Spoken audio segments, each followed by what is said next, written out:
ça. Oh, bah, tout là-bas, c'est là-bas. Bongo est à la carte.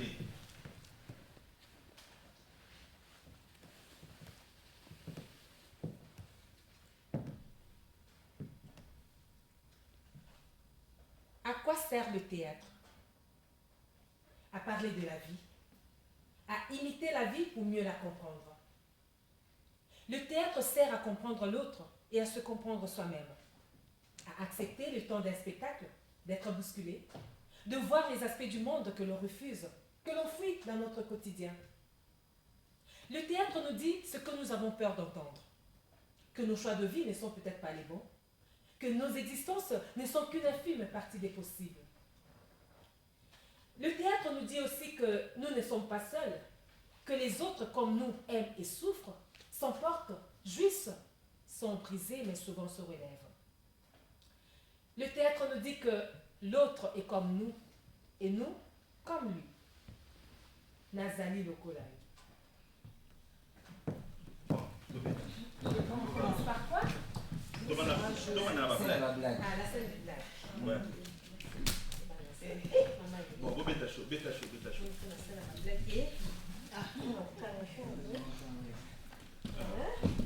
Yo, Ziga, ça. Yo, vraiment. Ça, Ziga. Bon, si ça te plaît. Et c'est ça.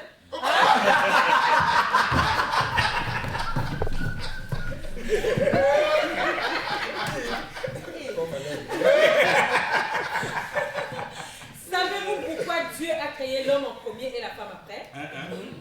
C'est parce qu'il devait faire un brouillon avant de créer son chef-d'œuvre. Non. Pourquoi Dieu a créé l'homme en premier et la femme après? Pourquoi? Parce qu'il avait besoin d'un original pour faire la photocopie. Comment reconnaître un homme quand il va dire quelque chose d'intelligent? Comment? Sa phrase commence toujours par « Ma femme m'a dit que… » Pourquoi perdre son temps à vouloir contredire une femme? Il est beaucoup plus simple d'attendre qu'elle ait changé d'avis. Pourquoi la ménopause n'existe pas chez les hommes? Pourquoi? Parce qu'il reste toujours adolescent. Comment faut-il faire pour avoir une femme jeune, belle, riche et intelligente? Comment? Il faut prendre 4 épouses. On cherche toujours à comparer les hommes et les femmes. Pourtant, si on se regarde... Viens, s'il te plaît.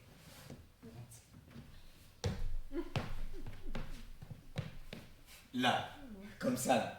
Il n'y a pas grande différence. Ah bon, comment ça?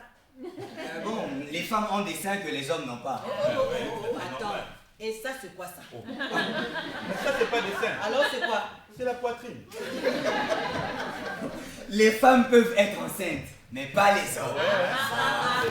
Attends, papa, lève-toi. Oh là là. Oui, moi déjà. Non. Ça, c'est juste un problème de gestion. Hein. Je suis un peu enveloppé, c'est tout. Les femmes ont des fesses irrésistibles pour les hommes. Mais il n'y a pas que les femmes qui ont des fesses irrésistibles, hein? Regardez ça.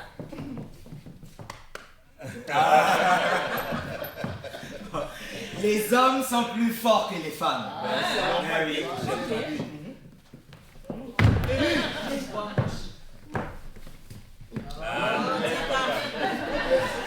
Bon, généralement, ils sont plus forts.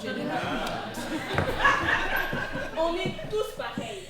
Les hommes et les femmes ont 2 bras, 2 jambes et une tête. Non, les hommes ont 2 têtes. Une grosse en haut et une petite en bas. Mais ils ne fonctionnent jamais les 2 en même temps. Finalement, la plus grande différence, c'est le sexe. Les femmes ont un vagin que les hommes n'ont pas. Les hommes ont un pénis et 2 testicules que les femmes n'ont pas. T'as déjà vu ça, toi? Mon ami, lève-toi. Oh, mais pourquoi toujours moi? Matériel identique ou quoi? Vous voulez voir, n'est-ce pas? Pourquoi tu montres les deux? Voilà la femme. Voilà ce qui l'intéresse. Toujours plein de sous-entendus et d'arrière-pensée. D'accord. Du point de vue biologique, il n'y a pas tellement de différence. Mais vous devez reconnaître quand même que l'homme est d'une façon générale supérieur à la femme. C'est lui qui a l'autorité. Exactement. Toi aussi. C'est lui le chef naturel. Il est aussi plus intelligent. Finalement, sans nous, vous n'êtes rien. Oui, mais oui. Une femme a toujours besoin de son mari. C'est lui qui gagne l'argent. Ouais, c'est ça. Donc elle doit lui être soumise, s'occuper des enfants et de la maison. Chez nous en Afrique, c'est notre culture, notre tradition. La femme ne peut pas être égale à l'homme. Elle restera inférieure. Bon. C'est ça. C'est naturel.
Ce que vous venez de voir n'a plus grand chose à voir avec les sexes, mais tout à voir avec les genres. Le genre, ce sont les rôles qui sont déterminés socialement. Les comportements, les activités et les attributs qu'une société considère comme appropriés pour les hommes et pour les femmes. Le sexe fait référence aux caractéristiques biologiques. Tu nais homme ou femme. Le genre décrit les fonctions sociales apprises et assimilées. Les genres, ce sont des comportements que notre culture va imposer aux hommes et aux femmes. Le genre est un processus. Il est produit au quotidien dans toutes nos interactions. Il est aussi produit par nos institutions. Et ce sont les institutions mêmes qui contribuent à réaffirmer les différences entre les sexes. Selon les normes du genre, les hommes seraient extravertis, les femmes seraient davantage introverties. Les hommes seraient rationnels quand les femmes seraient plus émotives. Les hommes useraient d'autorité quand les femmes seraient davantage rusées. Et ces qualités attachées à l'un ou l'autre sexe sont également très souvent des hiérarchies. En réalité, il n'y a pas de caractéristiques immuables aux femmes et aux hommes en fonction de la biologie. Les différences de comportement entre femmes et hommes ne sont pas le produit de la biologie, mais bien d'une construction sociale. Il n'y a pas d'essence de la féminité ni d'ailleurs de la masculinité. Il y a même plusieurs féminités et plusieurs masculinités. Les genres, c'est un apprentissage tout au long de la vie, des comportements socialement attendus d'un homme et d'une femme. Tout nouveau-né, né dans une culture, une époque, une société, une langue. Quand un bébé vient au monde dans nos sociétés, l'une des premières paroles à être prononcée, c'est une fille. Ou c'est un garçon. Mais jamais c'est un bébé. Quand on s'exclame c'est une fille, on prépare la mise en fille. Chaque individu est éduqué depuis tout petit avec cette idée, l'intègre et la reproduit. Il faut refuser d'imposer le carcan des rôles des genres aux enfants. Il faut les considérer comme des personnes et non comme des filles qui devraient faire ceci ou des garçons qui devraient faire cela. Nous apprenons aux filles à être aimables, à plaire, à être gentilles, effacées et hypocrites. Et nous n'apprenons pas la même chose aux garçons. Aux garçons, on apprend à ne pas montrer ses sentiments, à être endurant à la souffrance et à ne pas pleurer. Mon amour, elle est là-bas. Un garçon ne pleure pas. Du coup, les garçons sont privés d'une partie d'eux-mêmes. Ils ne peuvent pas se montrer tendres ou vulnérables. Ils sont enfermés dans la prison de la virilité et en souffriront toute leur vie d'adulte. Dès la plus tendre enfance, la petite fille aide sa maman. Et pendant ce temps, le petit garçon peut jouer au football.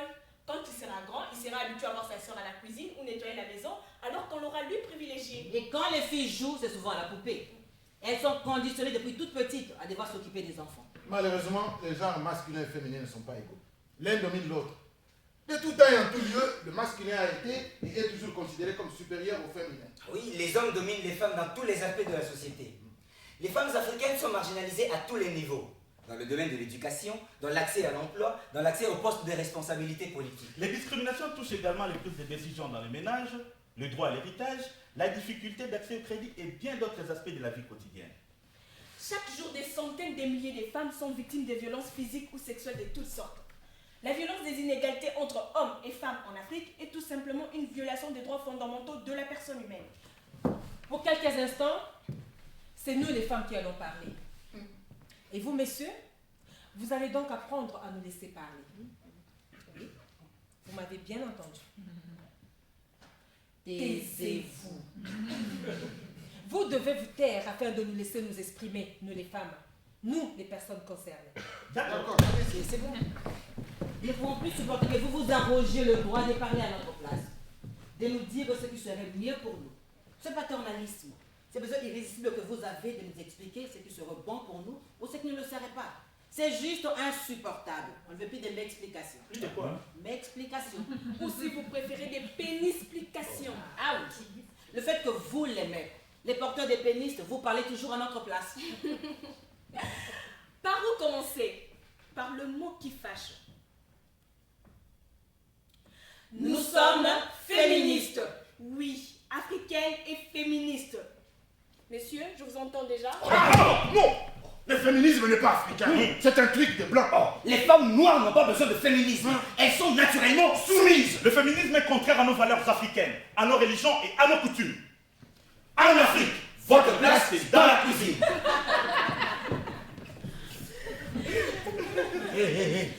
Vous connaissez la dernière? Quel est le féminin de assis devant la télé? Debout dans la cuisine. En réalité, dès qu'il s'agit de remettre en question les traditions qui enferment les femmes dans des rôles secondaires, vous, messieurs, vous avez peur. Peur de devoir remettre en question vos privilèges octroyés par le système patriarcal. Peur que votre position de pouvoir ne diminue. Peur d'être atteint dans votre masculinité. Peur de voir les femmes s'émanciper, s'autodéterminer et lutter pour leur libération. Pourtant, vous ne devriez pas avoir peur. Nous ne demandons que l'équité. Nous valons autant que vous. Pas à condition que. Pas tant que. Nous comptons autant. Un point, c'est tout. Vous n'êtes pas nos ennemis. Nous ne voulons pas vous détruire. Nous voulons juste être vos égales en droit. Nous ne nous battons pas contre vous, mais contre le système patriarcal. Vous pouvez être, si vous le désirez, nos alliés, nos partenaires dans cette lutte, comme nous l'avons été à de maintes reprises dans celle que vous avez menée. Le combat pour l'équité entre l'homme et la femme a sa place partout dans le monde, et bien sûr, sur le continent africain. Le mot féminisme n'est pas populaire chez nous. Mais les femmes africaines ont mené des luttes féminines pendant des siècles. Le féminisme a toujours eu sa place en Afrique, même si on ne l'appelait pas comme ça. Les femmes ici en Afrique se sont toujours battues pour l'équité des genres, la liberté des peuples, l'autonomie et la place de la femme.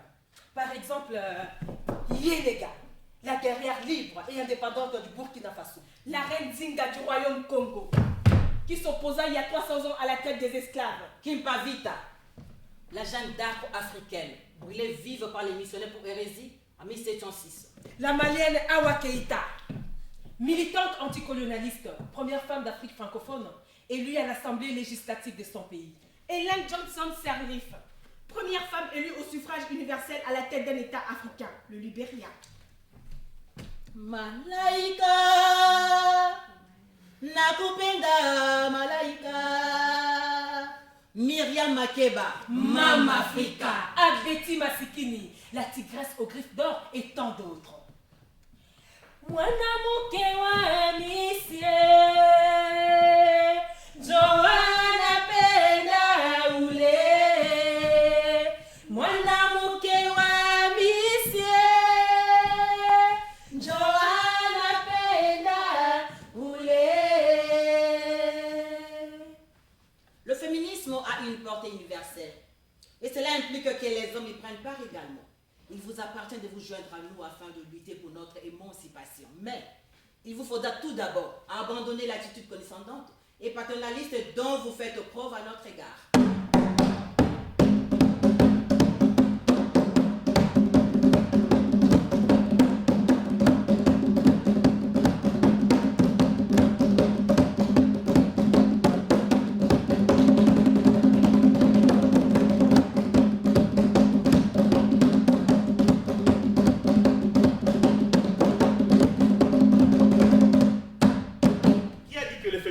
Africain. Connaissez-vous la Charte africaine des droits de l'homme et du peuple et les protocoles de Maputo? La Charte africaine des droits de l'homme et du peuple est l'équivalent pour l'Afrique de la Déclaration universelle des droits humains.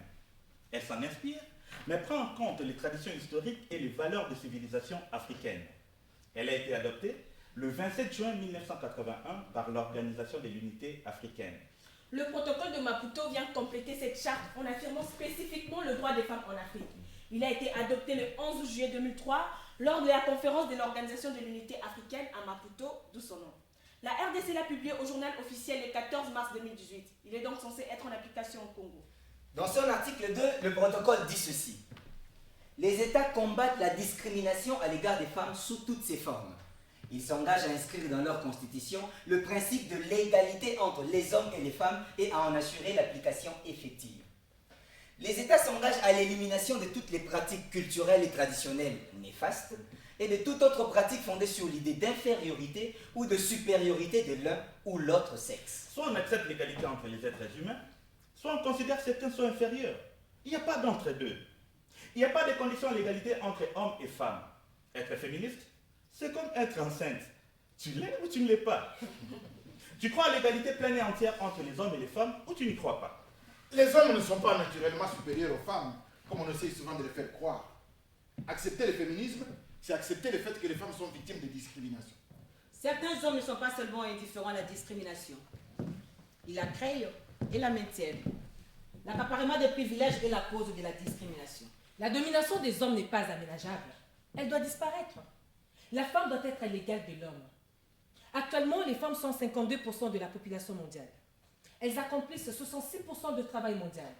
Elles produisent 50% de la nourriture, mais ne perçoivent que 10% des revenus et ne détiennent que 1% de la propriété.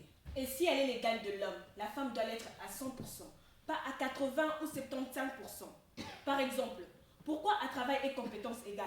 Partout dans le monde, les femmes sont payées au minimum 20% en moins. C'est totalement injustifiable. Les hommes s'accaparent de tout. L'argent, la terre, le pouvoir.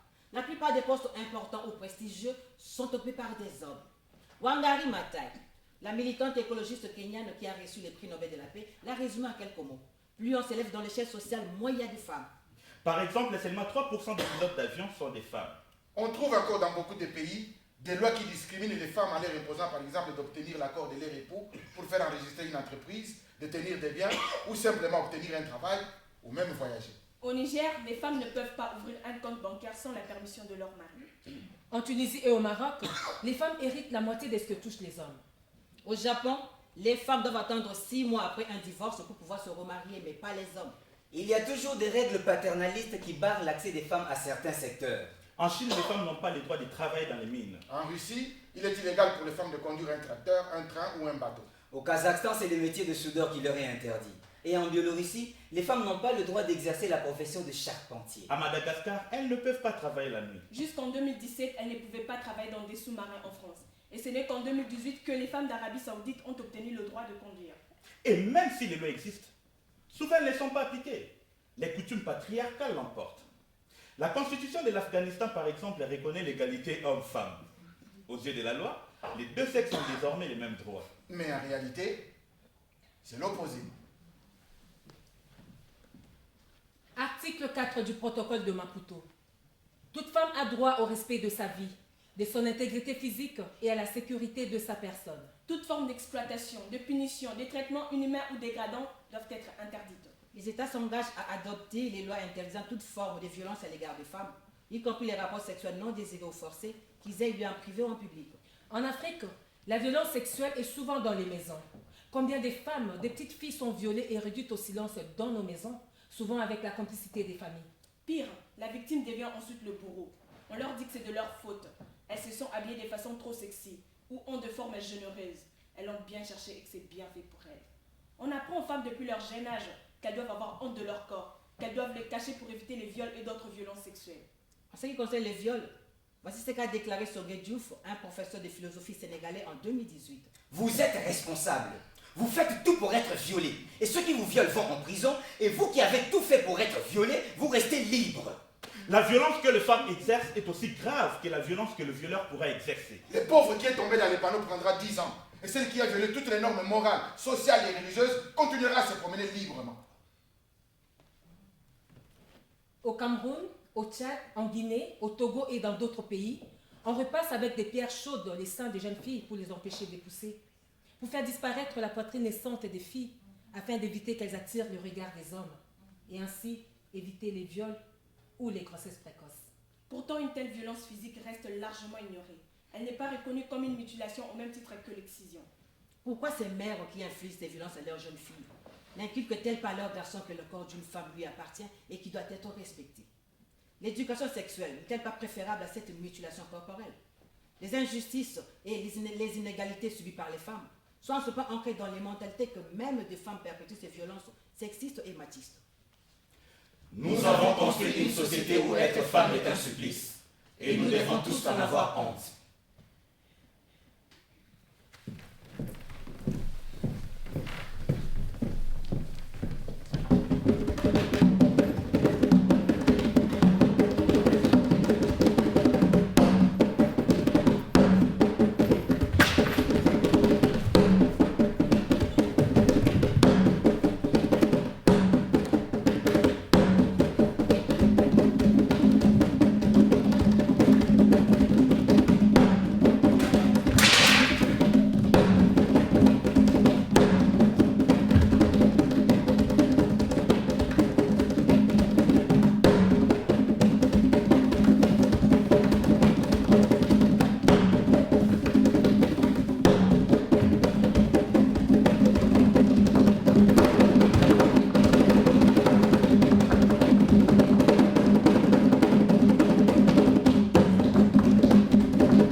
Partout dans le monde, que ce soit dans les pays riches ou dans les pays pauvres, des femmes sont battues, victimes de traite, violées ou tuées. Sur la planète, 7 femmes sur 10 affirment avoir subi des violences physiques ou sexuelles au cours de leur vie. En France, une femme meurt tous les 3 jours sous les coups de son partenaire ou ex-partenaire. Les femmes subissent toutes sortes de violences.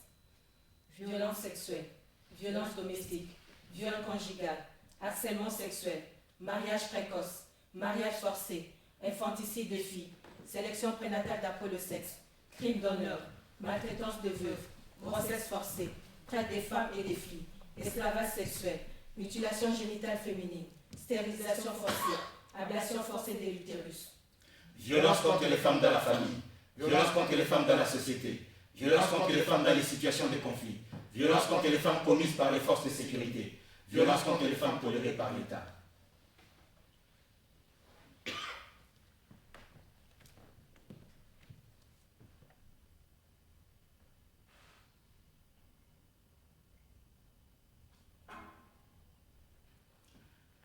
Ma belle yo yo yo yo yo, ma belle yo yo yo, tala makambo. Ma belle yo yo yo yo yo, ma belle yo yo yo, tala makambo. Oh ma belle yo yo yo yo yo, ma belle yo yo yo, tala makambo. Ma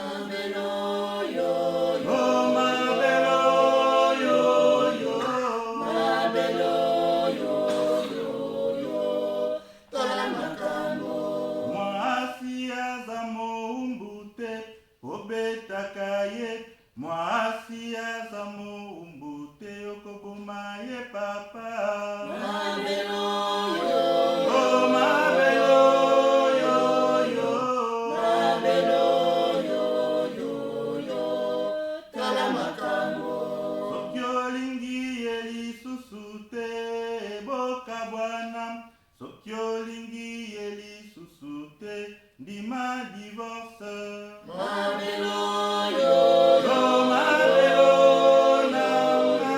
Mabelo yo Talamakambo. Oh mabelo yo mabelo yo Talamakambo. Mabelo Oh mabelo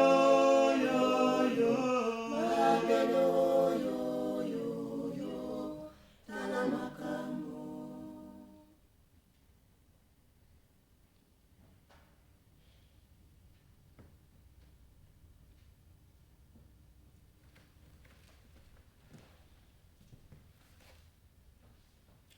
Article 5. Élimination des pratiques néfastes. Les États interdisent et condamnent toutes les formes et les pratiques néfastes qui affectent négativement les droits humains des femmes, notamment toute forme de mutilation génitale féminine, la scarification, la médicalisation de mutilation génitale féminine et toutes les autres pratiques néfastes. Les femmes sont non seulement discriminées, maltraitées et violentées, mais également torturées et mutilées dans leur sexualité. Sous prétexte de purification pour enlever au sexe féminin ces éléments soi-disant masculins, on prive les femmes de toute jouissance sexuelle pour en réalité s'assurer de la fidélité des épouses. Mutilation totale ou partielle du gland du clitoris. Ablation des petites lèvres et du clitoris. Ablation ou suture des grandes lèvres. Rétrécissement de l'orifice vaginal. Étirement des lèvres et du clitoris. Incision. Perforation. Brûlure. Scarification du sexe féminin. À quoi il faut ajouter les viols avec des objets ayant entraîné des lésions nécessitant une chirurgie réparatrice, qui sont maintenant considérées aussi comme de mutilations. Femme violée avec des fusils. Femme violée avec des matraques. Femme violée avec des couteaux. Femmes violées avec des substances corrosives, brûlées ou violées massivement. En 2016, 200 millions de femmes à travers le monde vivaient avec des mutilations sexuelles. En 20 ans, rien que dans les zones de guerre, 500 000 femmes ont été violées au Congo.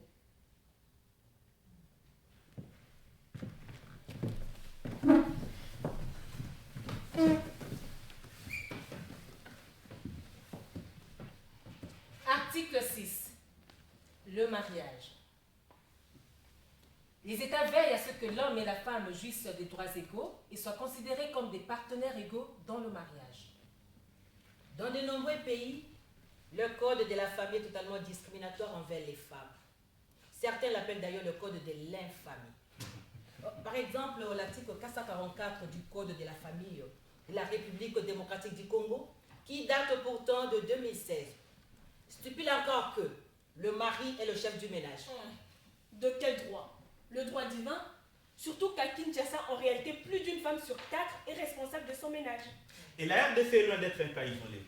Au Mali, par exemple, l'article 311 du Code déclare que la femme doit obéissance à son mari. Et selon l'article 314, l'homme est considéré comme l'unique chef de famille. Encore l'article 6. Les États adoptent les mesures législatives appropriées pour garantir que A. Aucun mariage n'est conclu sans le plein et libre consentement des deux. B. L'âge minimum de mariage pour la fille est de 18 ans.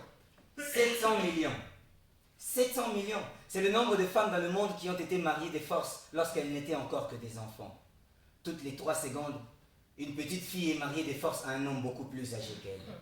Coupées d'une enfance normale, ces jeunes filles subissent des blessures physiques, mais aussi psychologiques. Grossesse précoce, viol, manque total de liberté et d'autonomie. Des millions de jeunes filles continuent chaque année d'être liées à un homme contre leur gré, au nom de la tradition, de la pauvreté ou d'une image archaïque du rôle de l'épouse. Triste champion en la matière, le Bangladesh, où 29% des filles sont mariées avant l'âge de 5 ans, malgré la loi qui interdit toute union avant 18 ans. Toujours l'article 6. La monogamie est encouragée comme forme préférée de mariage. Les droits de la femme dans les relations conjugales polygamiques sont défendus et préservés. De nombreux pays autorisent légalement la polygamie des hommes, mais bien sûr, refusent ce même droit aux femmes. Et quand on envisage d'autoriser les femmes à avoir plusieurs maris, ce n'est pas pour leur accorder des droits, mais pour résoudre un problème créé par la discrimination. Il y a 2 ans, un professeur d'économie chinois suggérait la polyandrie, le droit pour une femme d'avoir plusieurs hommes, pour faire face au déficit de femmes dans son pays. Il manque 40 millions de femmes en Chine. Donc 40 millions d'hommes ne pourront jamais se marier. À cause de la politique de l'enfant unique, de nombreux couples chinois ont eu recours à des avortements sélectifs ou des infanticides lorsque le fœtus ou le bébé était féminin. Pour des raisons économiques et culturelles, l'Inde s'est aussi débarrassée de nombreuses filles. Le déficit de femmes dans ces pays est donc une conséquence de ces avortements et de ces meurtres. Et cela contraint la population à chercher des solutions parfois inquiétantes pour le statut et le devenir de la femme. Des Birmanes, des Vietnamiennes, des Indonésiennes sont achetées dans leur pays puis importées en Chine. Le seul pays au monde à autoriser légalement la polyandrie est les Bhoutan. Sans aller jusqu'à revendiquer plusieurs maris. N'est-ce pas étrange que dans la plupart des sociétés du monde, les femmes ne poussent pas proposer le mariage? Pour cette étape aussi importante de la vie, tout dépend de la demande d'un homme. Les femmes doivent attendre que quelqu'un d'autre prenne l'initiative. Je sais que ce sera pour elles un changement de vie majeur. Si les femmes font la demande en mariage, alors c'est elles qui doivent payer la dot. Pour pouvoir se marier au Congo, il faut avoir payé la dot. C'est inscrit dans la Constitution. Le prix de la mariée est un rite très ancien qui a survécu à la période coloniale. Elle est aussi mentionnée à plusieurs reprises dans la Bible et les Corans. C'est pour cela qu'il y a les 3 cérémonies, traditionnelles, civiles et religieuses. Nous ne sommes pas des marchandises à vendre. Au départ, le prix de la dot était symbolique. Actuellement, marier ses filles est devenu un vrai commerce. Allons faire la scène de la dot. Au salon.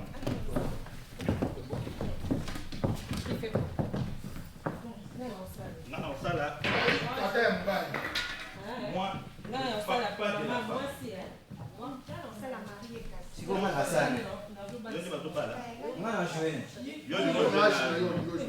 c'est toi les maris.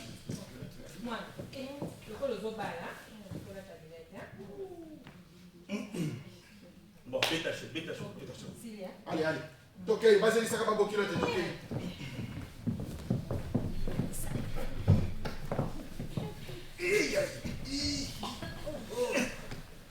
Comment tu déjà?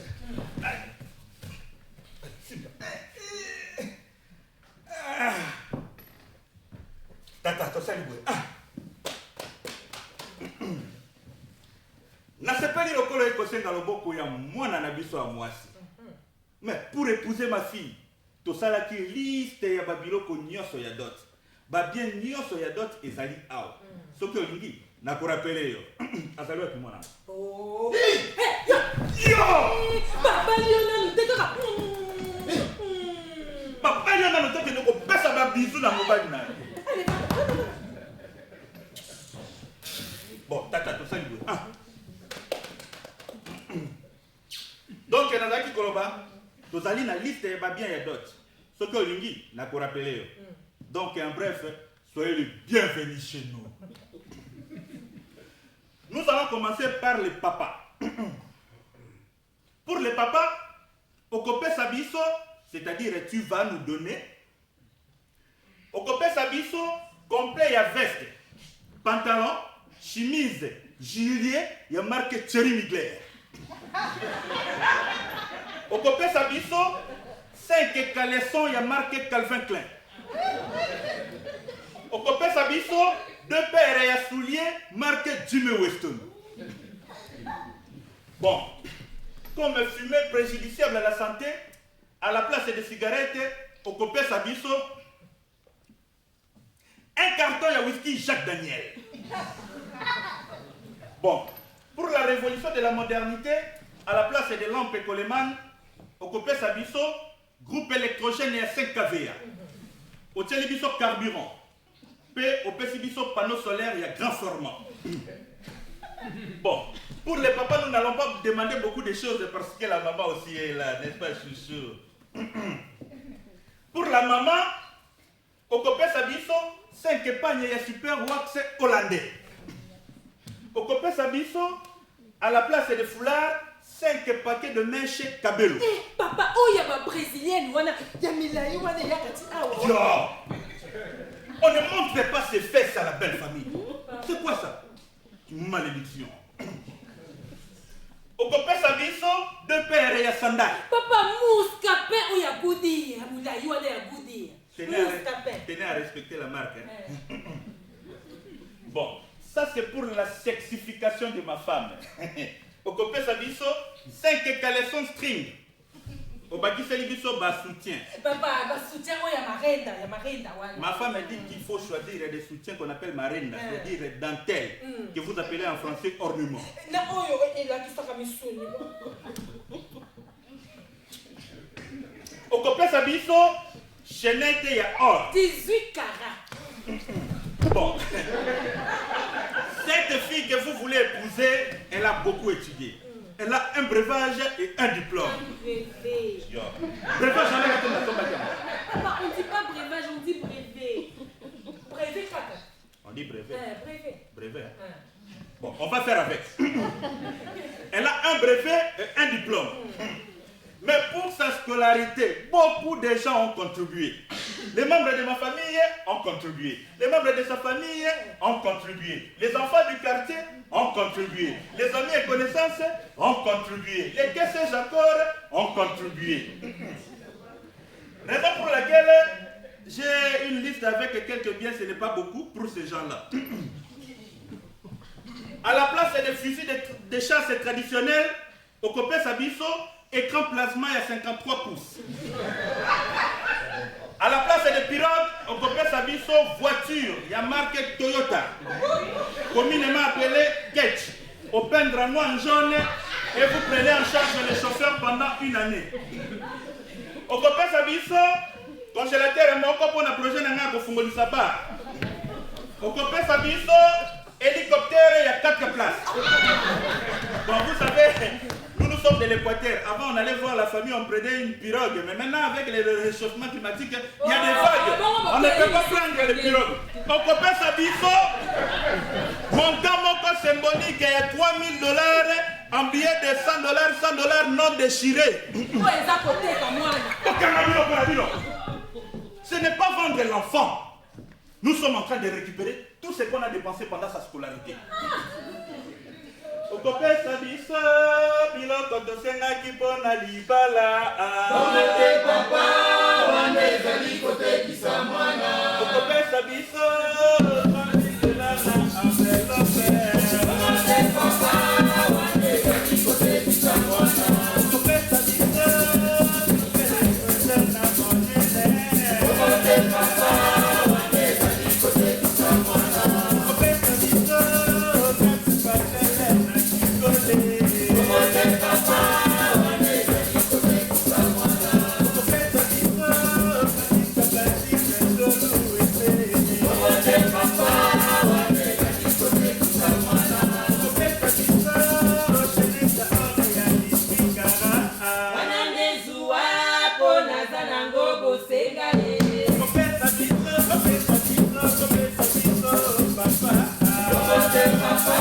wane zali kote kisa mwana. Onete papa, wane zali kote kisa mwana. Yo! Quand tu vas rencontrer ta belle famille, tu leur diras, Bakopé Sabiso, 2 policiers pour venir surveiller la parcelle. Il y a l'insécurité.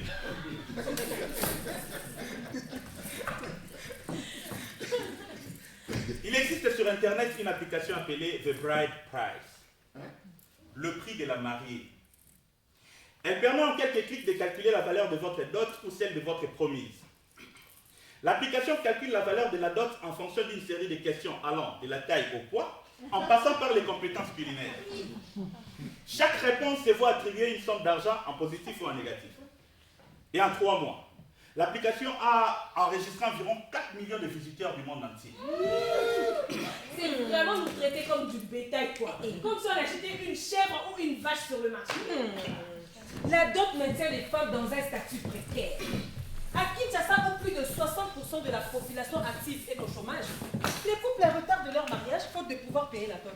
Du coup, on pratique le mariage raccourci. Yakatovan. On fait un enfant pour obtenir les droits de vivre ensemble en dehors du mariage. Mais la plupart du temps, il est impossible aux amoureux de vivre ensemble. Chacun vient chez ses parents. Et il n'est pas rare que l'homme finisse par abandonner sa compagne. Ce sont les grands-parents qui se retrouvent en charge de leurs petits-enfants. Ça, c'est ce qu'on appelle les ménages invisibles. Quand, faute de moyens, une mère célibataire est contrainte de vivre chez ses parents avec ses propres enfants. Ce phénomène échappe aux statistiques, mais il est très répandu à Kinshasa. À Kinshasa, 40% des couples de 23 à 35 ans ont des enfants hors mariage. Et plus de 4 foyers sur 5 n'obtiennent pas de financement formel.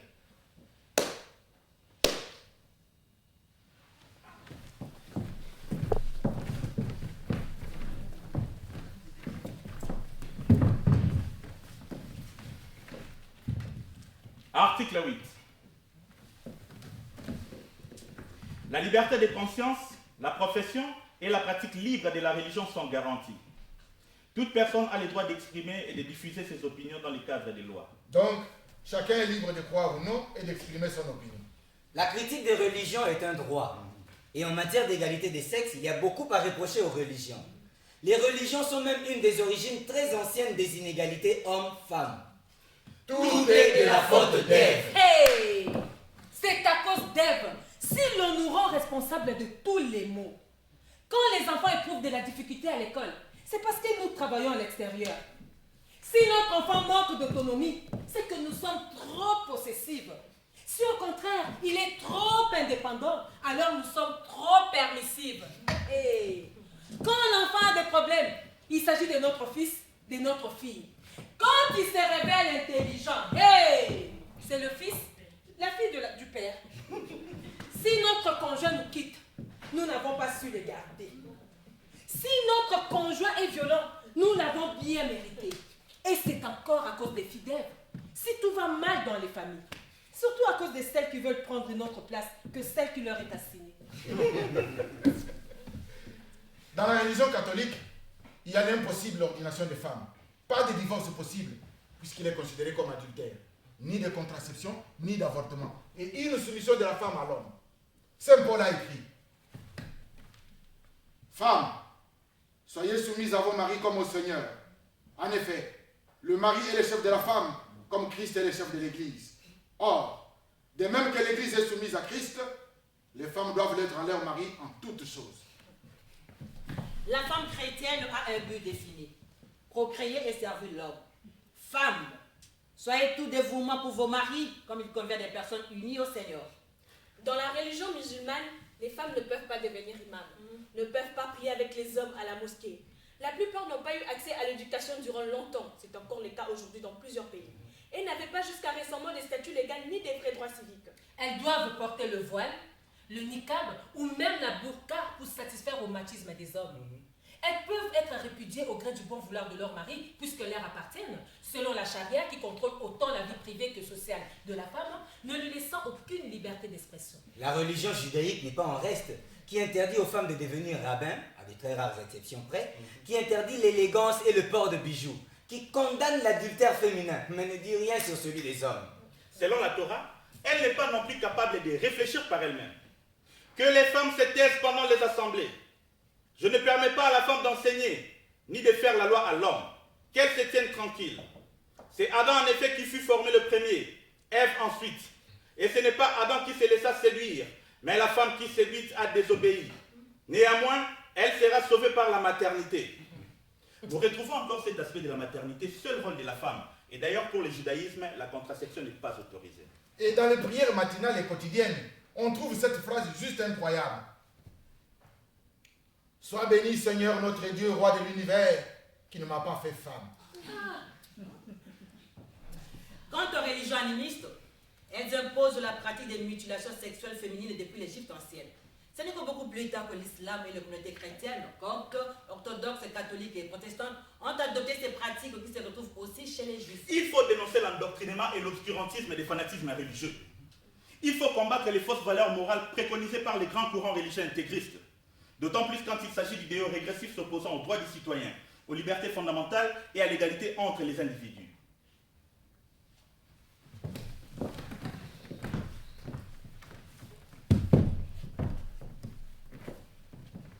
Article 9. Droit des participations au processus politique et à la prise de décision. Les États entreprennent des actions pour promouvoir la participation paritaire des femmes dans la vie politique de leur pays, de nature à garantir que a. Les femmes participent à toutes les élections sans aucune discrimination. B. Les femmes soient représentées en parité avec les hommes et à tous les niveaux dans les processus électoraux. En RDC, sur les 500 sièges du Parlement, nous avons 50 femmes, soit 10%. Et parmi les 26 gouverneurs de province, il n'y a pas une seule femme. Et combien de femmes sont chefs de village? Pour les élections présidentielles de 2018, sur 21 candidats, nous avions une seule femme. Les milieux les plus conservateurs, les plus opposés au changement, ce sont des milieux politiques. Déjà même dans l'opposition, la démocratie interne fait très souvent défaut. Alors il ne faut pas s'étonner si une fois arrivé au pouvoir, il est difficile que la démocratie se passe normalement. La participation des femmes aux prises de décisions politiques est à l'évidence un des enjeux prioritaires de la lutte pour plus d'égalité. C'est une exigence du développement. Comment se fait-il que les femmes qui gèrent la vie quotidienne soient si peu représentées au niveau des collectivités alors que la loi prévoit la parité? Mais il n'y a pas qu'en Afrique. Chez vous ici en Suisse, vous avez accordé le droit de vote aux femmes seulement en 1971. Et les cantons d'Appenzell en 1990. C'est grave, hein? Ah! Pourquoi a-t-on accordé le droit de vote aux femmes? Pour que les voix des hommes mariés comptent double.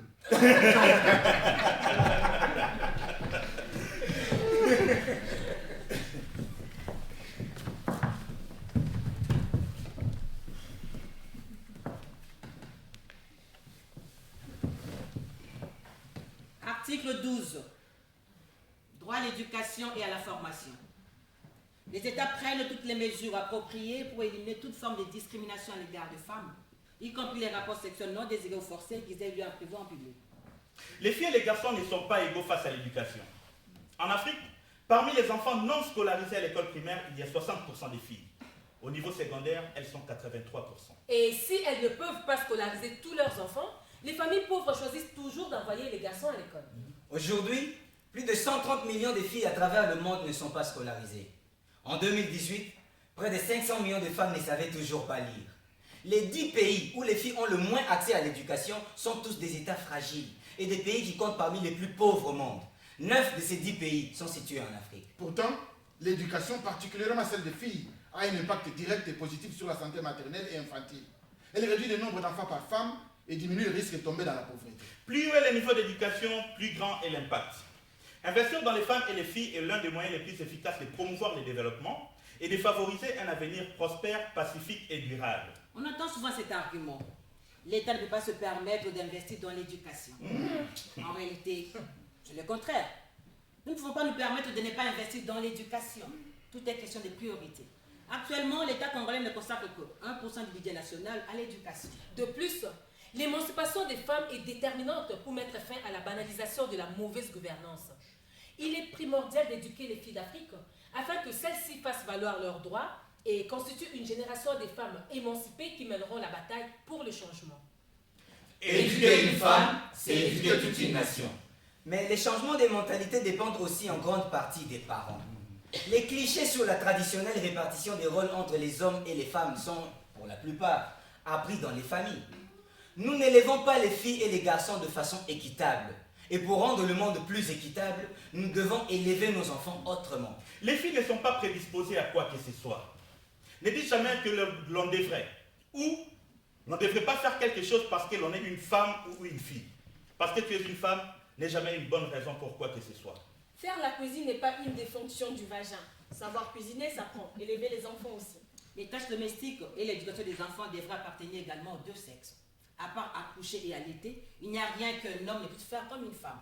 Parents, occupez-vous de vos enfants à part égale et bannissez de votre vocabulaire le mot aide. Le mari n'aide pas quand il s'occupe de ses enfants. Il fait ce qu'il est censé faire en tant que père. Et il ne mérite aucune gratitude ni remerciement particulier. Ni la mère non plus d'ailleurs. Vous avez choisi de mettre au monde des enfants. La responsabilité de ces enfants vous appartient à part égale. Hey, quelle idée se fait l'homme de donner un coup de main à la maison? Soulever les jambes pour qu'on passe le balai par-dessus. Oh, bavon. Ici, c'est l'aspirateur.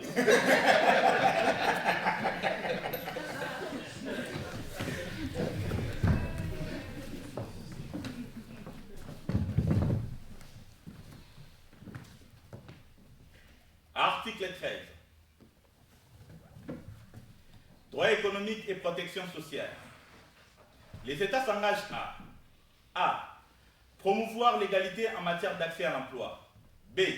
Promouvoir les droits à une rémunération égale des hommes et des femmes pour des emplois de valeur égale. À travail égal, salaire égal. Les marchés du travail africains sont marqués par une très forte ségrégation fondée sur les genres, les femmes travaillant généralement dans des occupations peu rémunérées. Moins de 3% des femmes congolaises ont une activité salariée, avec 40% de différence de salaire entre hommes et femmes à compétences égales. Par contre, elles sont très largement majoritaires dans l'agriculture traditionnelle et le commerce informel dont la rentabilité économique est insignifiante. moins d'un quart des femmes congolaises utilisent des services financiers. Et 98% de l'argent du Congo se trouve entre les mains des individus plutôt que dans le système bancaire. Il faut rappeler qu'en RDC, presque 9 habitants sur 10 vivent au-dessous du seuil de pauvreté avec moins d'1,25$ par jour. Les femmes portent le fardeau du déficit de l'Afrique en infrastructures, en particulier l'eau et l'électricité. En Afrique subsaharienne, très peu de ménages ont accès au combustible moderne pour la cuisine. Et les femmes et les filles consacrent chaque jour des heures entières au ramassage de bois. Sans électricité, les autres tâches ménagères telles que la préparation des aliments sont beaucoup plus pénibles. Pour les femmes et les filles africaines, la recherche de l'eau était notre lourd fardeau. Dans plusieurs pays, les femmes consacrent en moyenne de 15 à 17 heures par semaine au puisage de l'eau. Dans le Sahel, durant la saison sèche, il n'est pas rare qu'elles doivent parcourir plus de 10 km à pied pour trouver de l'eau propre. Sur un an, cela peut représenter jusqu'à 2 mois complets de dur labeur. En conséquence, beaucoup de femmes africaines effectuent une double journée de travail d'au moins 50% supérieure à celle des hommes. Et à quoi il faut ajouter les tâches ménagères, les soins donnés aux enfants... Et les soins donnés aux maris.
Encore l'article 13.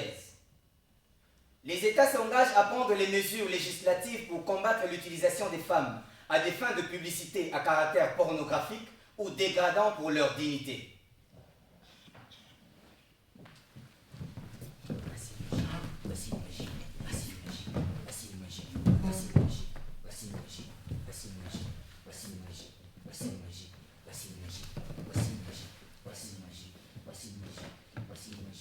Oh, bassine magique, bassine à Makassi, bassine à Kitoko, qualité supérieure.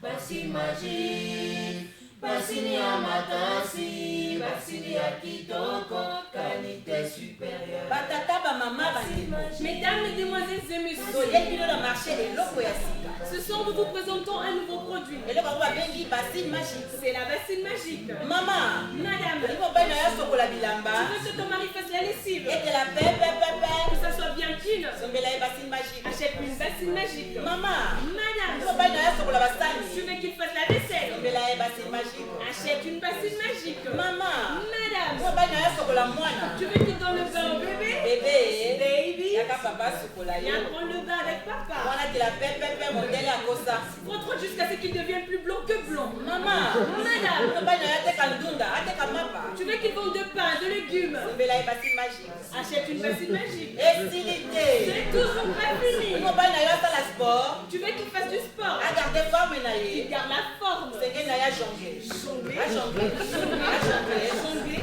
A bassine magique. avec la bassine magique. Maman, Madame, il faut bien ya fanda rapport à nyonso na ndako. tu veux que ton mari reste le soir à la maison, Tondis ta bassine magique na bière. remplis la bassine magique avec de la bière. Amela. Il va boire, Amela. encore boire, Amela. et boire. Ebezala makasi. Ensuite, mets-le au lit. Maman, Madame, wana bakado ya baniversaire libali na bino. pour le cadeau d'anniversaire de ton mari, Cadeau c'est moko. un seul cadeau. Bassine magique. Oh, bassine magique. Bassine magique.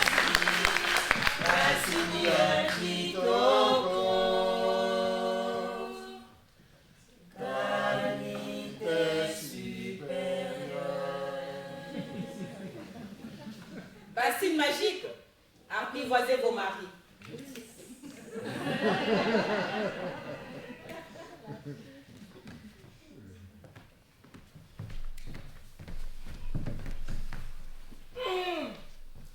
Vrai chéri. Bébé. Ndando benga. Ah, Nani Souba, combien?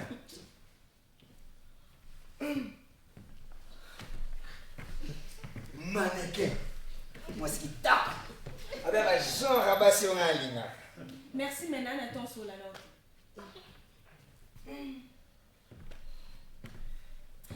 Jolie fesse. Boni muzoba boy, kozala pour les amis. Ah, chouchou, ça la calme. Ah. Olingini. Oh, oh, Bani. Là, pour ça, tu laisses comme autant qui gagne ailleurs. T'es la boy. Ah, boy. Yo. On y va comment? Oh, Bani, on est pour y tenter. Te force.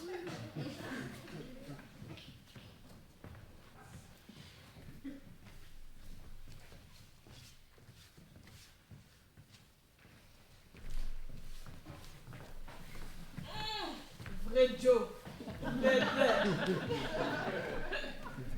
Pardon, c'est moi que tu parles? À qui d'autre? Vous êtes combien ici? Mannequin. Tu es beau gosse, hein? Tu es vraiment mon genre de mec. Merci, mais je n'ai pas le temps de parler avec toi. Jolie fesse. Et là, sois poli quand même. Oh, ta gueule, chouchou. C'est quoi ton problème à la fin? Mais tu as peur de quoi? Je veux juste passer une petite heure avec toi. Non, je ne veux pas. Ah, tu veux pas? Ok. On t'aborde calmement, tu fais des caprices. T'as vu ta tronche?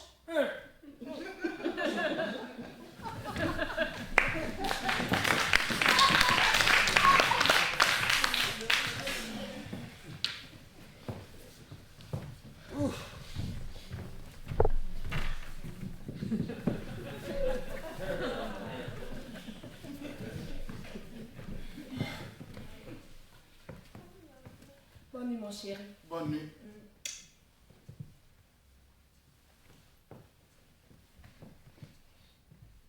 Chéri, tu dors? Non, pas encore, j'essaie.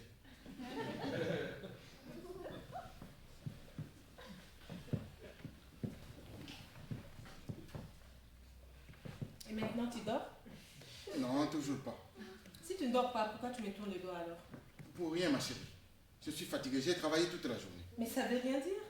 Moi aussi, je travaille toute la journée, je ne suis pas fatiguée. S'il te plaît, serre-moi dans tes bras. Tu m'as vraiment manqué aujourd'hui. Non, ma chérie. C'est gentil, mais pas ce soir. Allez, juste une minute, tu vas rien sentir. Non, ma chérie. Je suis vraiment fatigué. Oh, mais qu'est-ce qu'il y a à la fin? Quand tu m'as épousé, tu as dit oui une fois pour toutes, hein? Oh. Écoute, si tu es fatigué, je vais t'aider. Hein. Je m'occupe de tout, tu vas rien faire. Oh, mais oh. Ma chérie. Non, ma casse c'était. Ah, fais comme ça, ma casse t'es nue. Hein? Laisse-moi faire. Oh, mais Malembe. Malembe. Et puis ce soir, tu ne vas pas me laisser sur ma fête comme la dernière fois. Hein?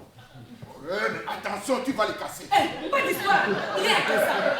Oh, Ah, ne crie pas, tu vas réveiller les enfants.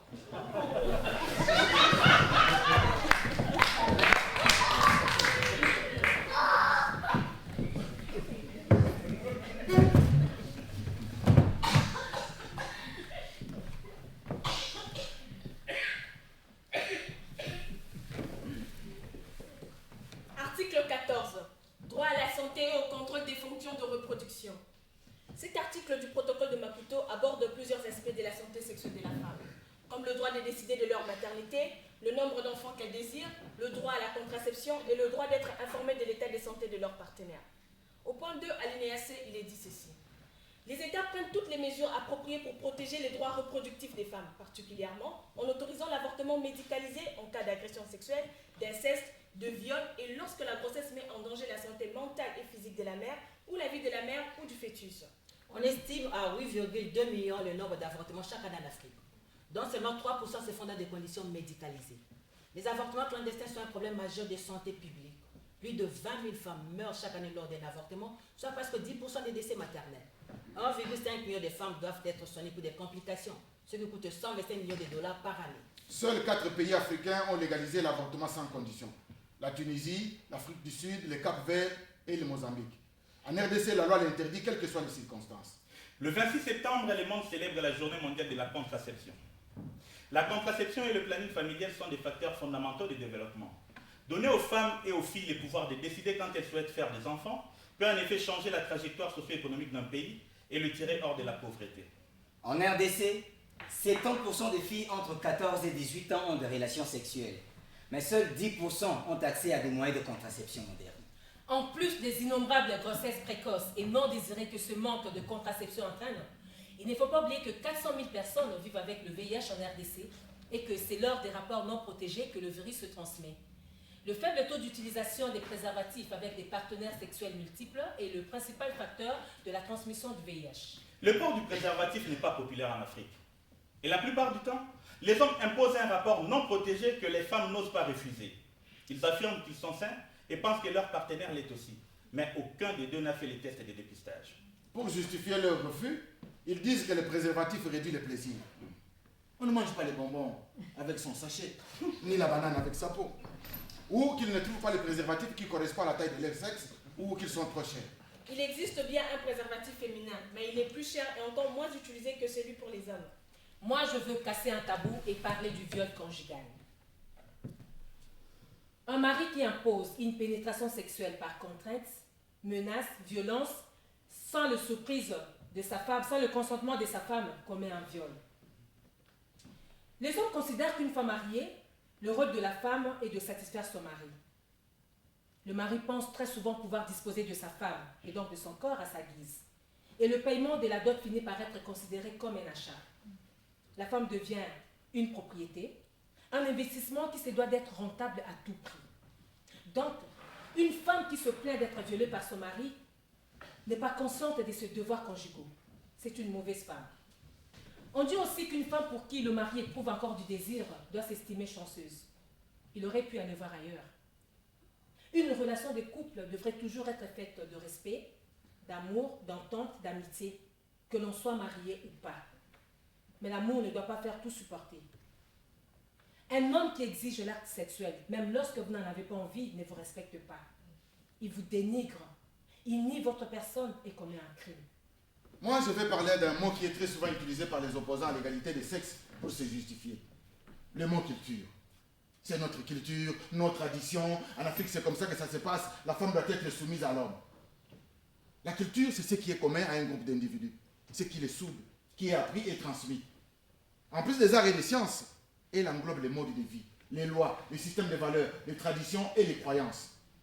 Tout comme il y a une évolution biologique, il y a une évolution culturelle. Et on ne peut pas penser ou faire quelque chose pour la seule raison que nos ancêtres le faisaient ou le pensaient. En Afrique, la modernité est vécue comme une opposition aux cultures traditionnelles. On fait tout de suite la différence entre les villes et les campagnes, entre l'Afrique et l'Occident. Mais s'il n'y a pas à accepter une modernité qui consistera à importer tous les défauts et les déviations des sociétés occidentales, il faut rejeter les traditions qui engendrent la violence, l'impunité, l'arbitraire, le mépris, les humiliations.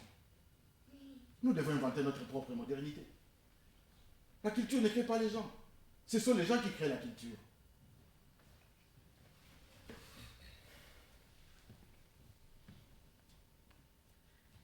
Fais-moi la vie douce. Attends-moi. Comme un enfant. Comme un héros. Comme un vieux sage aussi parfois, sans rien attendre de moi. Fais-moi la vie folle. Laisse-toi rêver dans mes rêves.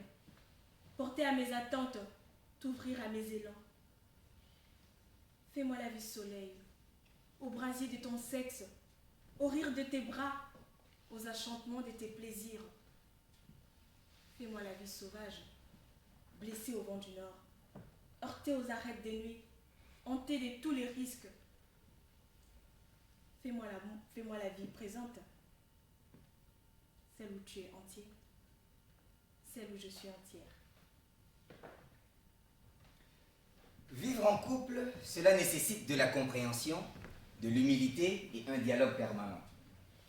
Un des piliers de la relation, c'est de faire régulièrement le point, reconnaître ses torts, pardonner et continuer à avancer ensemble. L'amour physique est un autre pilier. Si les corps ne s'entendent pas, la relation devient impossible. Il faut être respectueux de l'autre et attentif à ses désirs, particulièrement les hommes vis-à-vis des femmes. Nous pouvons rester amoureux l'un de l'autre, entretenir le feu malgré les temps qui passent et la présence des enfants. Il faut dire je t'aime à ceux qu'on aime. C'est important pour leur bien-être mental. Il faut aussi montrer aux enfants les sentiments et la compréhension qu'il y a entre les parents. Leur donner l'exemple d'une relation basée sur l'amour. Les disputes, les chamailleries ne sont pas les ingrédients de l'amour comme on le dit parfois.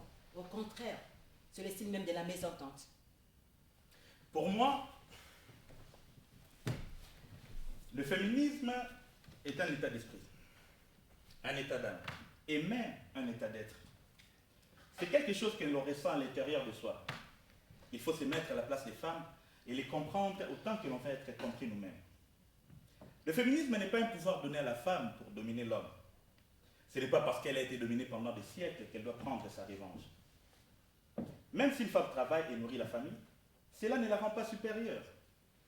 Ce que nous devons rechercher, c'est l'équité, et pas la supériorité de l'un ou de l'autre. Nous devons changer de mentalité. Ensemble, nous devons trouver comment vivre en tant qu'hommes et femmes et transmettre cette nouvelle attitude à nos enfants qui sont l'avenir de notre pays.